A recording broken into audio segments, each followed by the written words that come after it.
Now, if you're an introvert and you're wondering, could you possibly have a podcast or be a guest on a podcast? My guest today is going to explain to you how he managed to overcome being an introvert and really embrace podcasting to help build his ICT business. Peter Banigo, welcome to the show. Thank you, Jim, and glad to be here.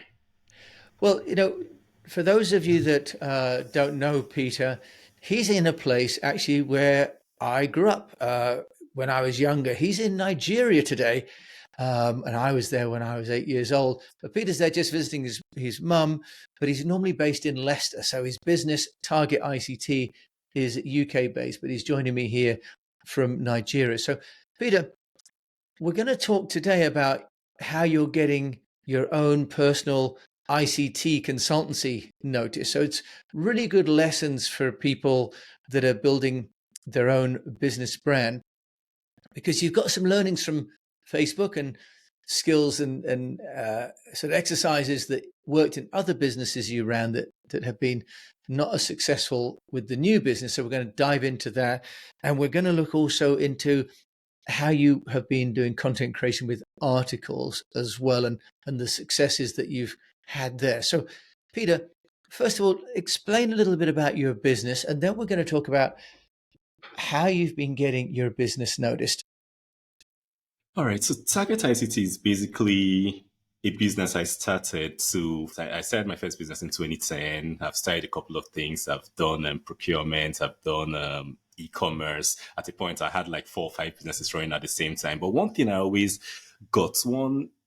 inquiry I got from my friends doing business with me was they always asked about, okay, for the food business, the biggest part of the food business was a portal I built where most of the orders came in through that portal. And people always asked, oh, how do you do these things? The processes in the business were always so like the last food business had about 4 branches. The recipes, everything were just the same everywhere. I don't know how to cook, and so you can imagine things like that. So when I kept getting those inquiries on the tech part of everything, that's when I started Target ICT to help other businesses improve, do more with technology. Really interesting that you found a market, or a market found you eventually. In spite of, like so many of us as entrepreneurs, we start businesses and eventually the right business finds us. Definitely. Which is fantastic. But it's a competitive industry, Peter, being a service provider in tech. So how have you gone about differentiating yourself so that beyond that initial set of referrals, you've been getting people coming to you? All right. So one complaint I got from a lot of people working with other tech providers was they had to listen to and process a lot of tech jargon. So a lot of times you're working with a technical person, they say these big words, ROI, SAP, this, that. And with communication, because one of the first skills I learned was marketing, writing copy for my businesses, my adverts and co. I realized that when you're communicating, when you're writing something people will read, if you use these big words, they have to stop. It stops the flow. They stop and they try to understand what you're saying there. So it causes a lot of conflict. A lot of times you're dealing with a person and you don't even know what they are doing. You don't even know what you just hope that they do. hope that they mean well for your business and everything. So that's one thing we differentiate ourselves from others. We try to avoid jargon. We try to explain everything at the most basic level. So, okay, if we are doing this for you, you'll be able to grasp this what's going to happen. There is no big technical terms masking what we're actually doing to make it look more complicated or stuff like that. So I think that's one thing that really differentiates and what people have always been happy about. It's really wonderful. And on another show, we've been talking about keeping things simple. And with Ben Goodman, who's just written a book called Simple Up, and just about how much friction we create in the transaction because we overcomplicate in our desire to maybe look Smart. smart, or Yeah. that's right, or overcome our own insecurity about why someone should buy from us. We position ourselves in such a way that we may be incomprehensible, especially when it comes to tech. It's really, really good. What kind of content were you then creating, Peter? Because obviously if people talk to you, they would hear you bringing a simplicity and a clarity to the problems that they were facing. What other platforms and content types have you been using to share your message? All right. So first of all, start sharing blog posts.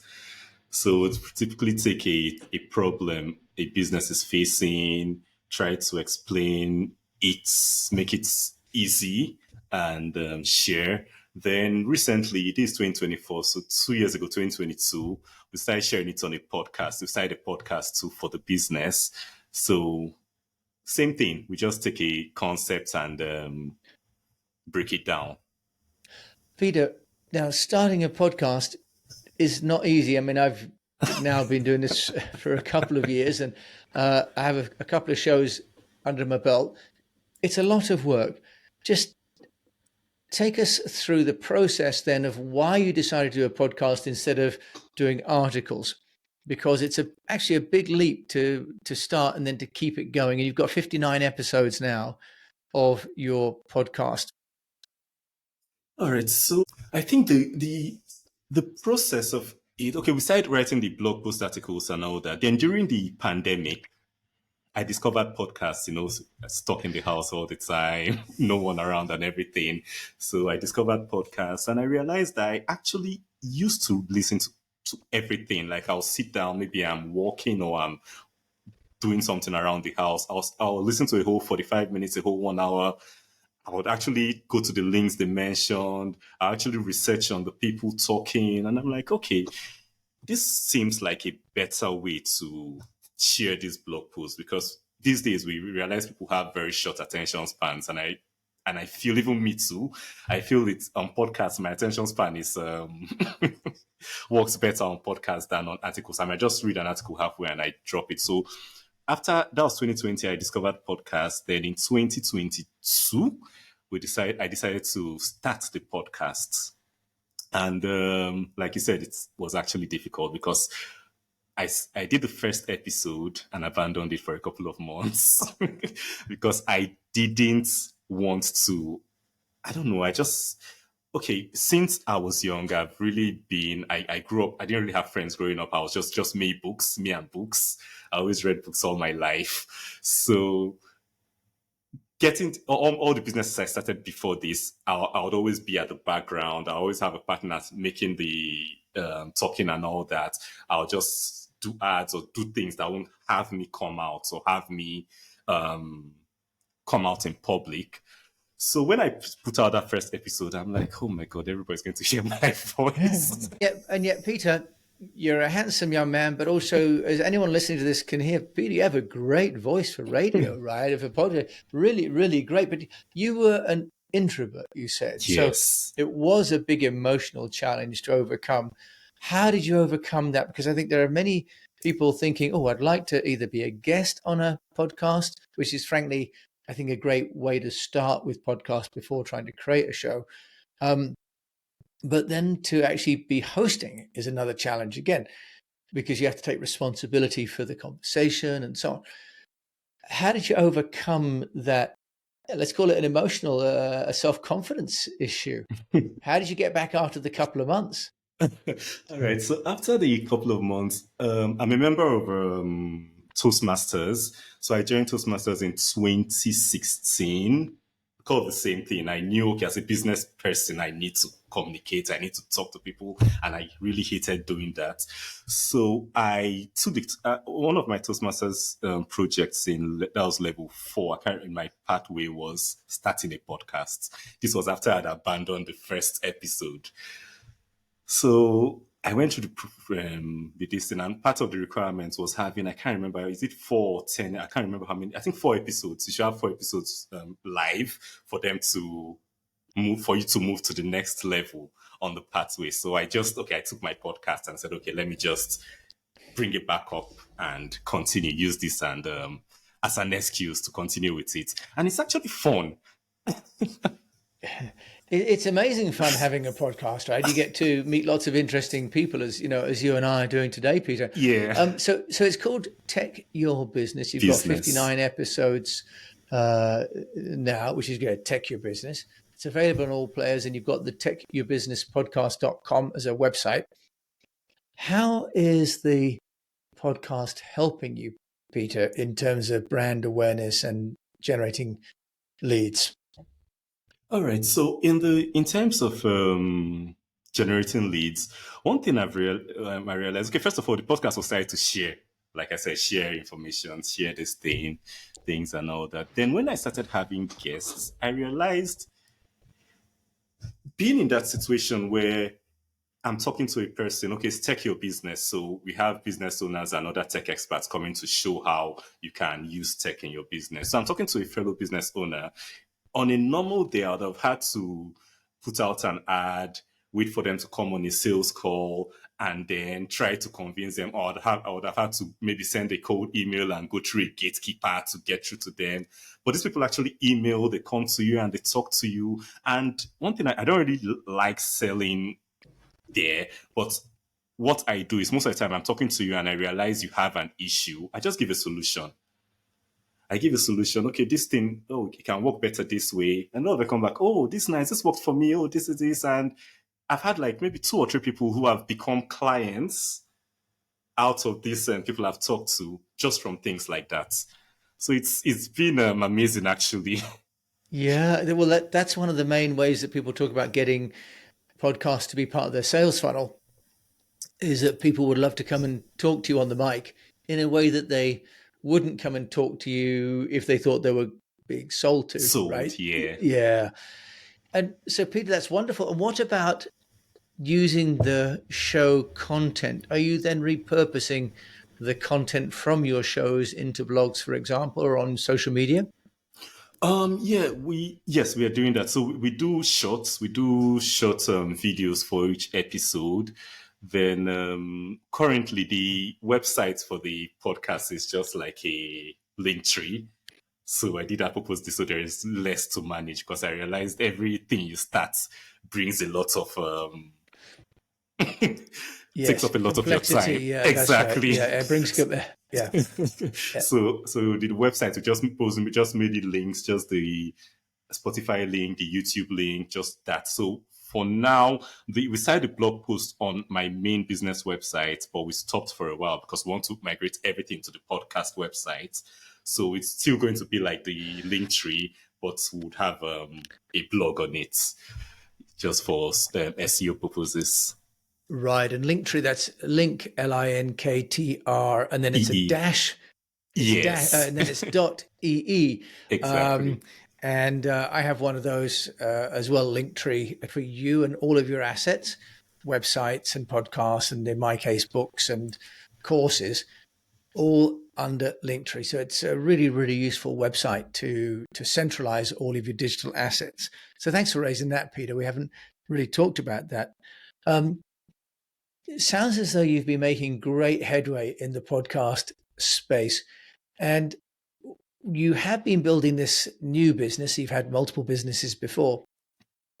Is there something that you've learned, Peter, where you could share something you tried that didn't work out now that you're building the ICT business? And for those people that can't see Peter, he has the hat on. He has his very nice Target ICT.co.uk hat and a matching T-shirt.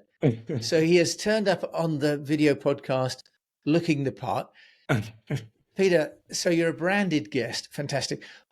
Is there something that you've done that you could share that hasn't really worked out quite as planned?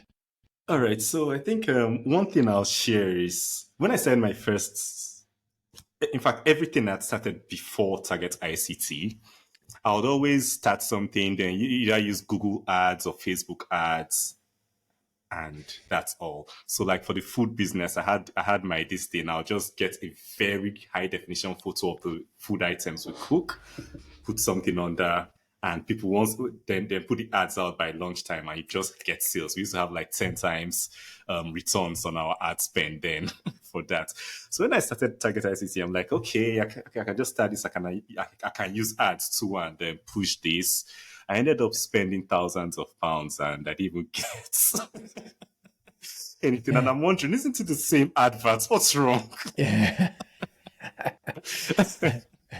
I guess there's a different kind of bites, isn't it? Really, True. Yeah.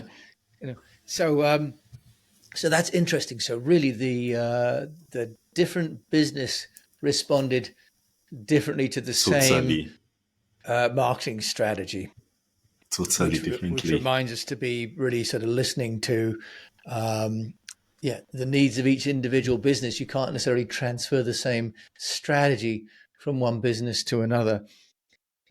Peter Banigo, you're there in Africa today, in Nigeria today, on the West Yeah. Coast, but you're normally based in Leicester. Plainly, you've succeeded because you've got through the first 5 years, Target ICT. You're across the early years, which are the hardest. What would you say has been the secret to your success? Plainly, it wasn't the advertising. No. Maybe some of the podcast, but that's relatively new. What would you say is the secret to your success in terms of building the company now? I think one thing that's really worked has been, and I think this is one thing that I've done in everything I have, in every business I've done, it has been, what's the word, exceeding expectations of our clients, exceeding expectations of the customers. So when we have something to do, always make sure the customer ends up very, very happy. And when you have very, very happy customers, you don't even have to, most of the time, ask them to call orders. They say, "Oh, I had this problem," because I recently had a client. Has a HR consulting company. She had a lot of issues with her everything. She had a couple of websites. Everything was everything was faulty, and she had worked with different people. They kept piling and just making it harder for her. So I met her on a Facebook group complaining about it, and I'm like, okay, what's the issue? We talked, and then we sorted out everything in about a week or so. First of all, she was on a bigger hosting plan she was on a dedicated server when she was meant to be on maybe a shared or reseller server. They just oversold her, so she gets so things like that. So we cleaned out everything, made everything work perfectly, and she's always she's always so excited. Sometimes I'm here. Someone messages me on WhatsApp and they're like, "Oh, I got your message from this person," and she says, "Oh, she said you really helped her out in this and this," and it's always it feels good. It feels good. So I think good work, exceeding expectations, has been what has really helped.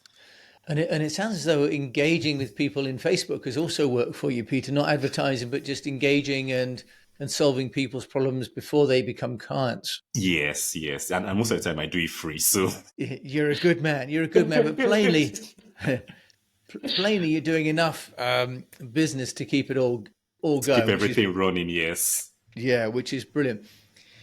Peter, if I was to ask you for a podcast or book that you'd recommend, what would that be? One book I read and I really enjoy, and that's one book I've read more than once, is The Hard Thing About Hard Things by Ben Horowitz. So it goes, because a lot of books about business a lot of them touch the surface, a lot of them make it look like a bed of roses, a lot of them are just there. But this goes really deep. It goes into all the everything that can go wrong and still shows you that in spite of everything, can still make things work. Okay, Ben Horowitz. The Yeah. hard thing about hard things. That's a great addition to the library for the unnoticed entrepreneur, I think. Peter, if people want to find out more about you and maybe get their hosting plan changed, where would they go? I think the where you get the most updated information is from the podcasts. So you can go on Tech Your Business podcast. The YouTube version is hosted on the company YouTube. That's Target ICT Limited. So yeah, so best place where you can get up to the date information, techyourbusinesspodcast.com. From there, you can link to Target ICT. Okay, that's that's perfect. And as you can hear, Peter's got a great voice for radio and got a handsome face for TV too. Peter, it's been a pleasure. Thanks for coming on the show today, and really appreciate you sharing your energy and your enthusiasm, and also that you are constantly innovating. Really recognize and appreciate how you've gone from business to business and never stopped trying to innovate and find a solution. So thank you so much for sharing that with us today. Thank you very much. Thank you for having me.